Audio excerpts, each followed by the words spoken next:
আল্লাহর কাছে লাখ লাখ শুক্রিয়া যে আল্লাহ রাব্বুল আলামিন আমাকে তৌফিক দিয়েছেন আপনাদেরকে সাথে নিয়ে নির্বাচন পরবর্তীতে একবার আমি এসেছিলাম। আর যখন নমিনেশন পেপার জমা দিয়েছিলাম নির্বাচনের পূর্বে, তখন একবার আমি ওনাদের কবর, বিশেষ করে এই ফরিদপুর গোরস্থান, এখানে আমাদের বারবার আসা হয়েছে রাজনৈতিক কর্মসূচি নিয়ে। যখনই এসেছি তখনই আমরা আমাদের দেশনেত্রী বেগম খালেদা জিয়ার আব্বা আম্মা মরহুম ইস্কান্দার মজুমদার এবং মরহুমা তৈয়বা মজুমদার এখানে কবরস্থ আছেন।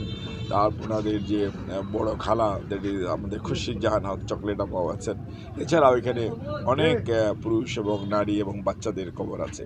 কাজে এই কবর জিয়ারত করা এবং মুসলমান হিসাবে এটা বাইরে থেকেও দোয়া করা যায়, আবার সামনে এসেও দোয়া করা যায়।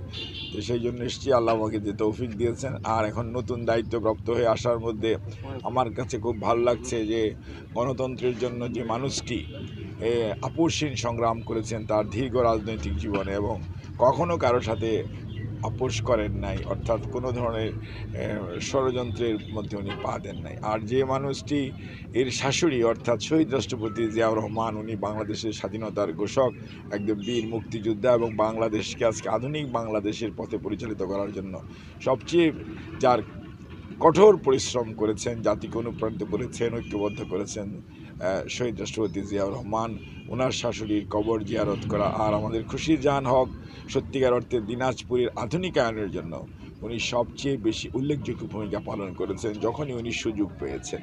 কাজেই আমি মনে করি যে আজকে দিনাজপুরে যেহেতু আমার নতুন দায়িত্বপ্রাপ্ত হওয়ার পর প্রথম সফর আসা, সেই জন্য আমি মনে করেছি যে ওনাদের প্রতি শ্রদ্ধা এবং ওনাদের জন্য দোয়া করা, এবং সর্বোপরি সমগ্র দিনাজপুর জেলাসহ সমগ্র উত্তরাঞ্চল অথবা পিছিয়ে পড়া মানুষগুলোর জন্য কাজ করার যে সুযোগ আল্লাহ রাব্বুল আলামিন আমাকে আমার সরকারি দায়িত্বের মধ্যে দিয়েছেন, সেই দায়িত্ব যাতে সঠিকভাবে পালন করতে পারি সেজন্যই আমি এখানকার বিশেষ করে মাদ্রাসার যে হাফেজ সাহেবরা, ছোটো ছোটো ছেলেরা পড়াশোনা করছে, তাদেরকে নিয়ে, ইমাম সাহেবকে নিয়ে এবং এখানকার বিএনপির নেতৃবৃন্দকে সাথে নিয়ে আমি যে এসেছি যে তাদের জন্য দোয়া করার জন্য এবং আল্লাহর সাহায্য চাওয়ার জন্য এবং শুকরিয়া আদায় করার জন্য যে আল্লাহ যে তৌফিক দিয়েছে, সুযোগ দিয়েছে, সেটা যাতে সঠিকভাবে কাজে লাগাতে পারি এবং সেটা থেকে যাতে বিচ্যুত না হই, এবং দায়িত্বের প্রতি যে অবিচল থেকে এবং আপনার নির্মোহভাবে দায়িত্ব পালন করতে পারে, আল্লাহ যেন তৌফিক দেয়।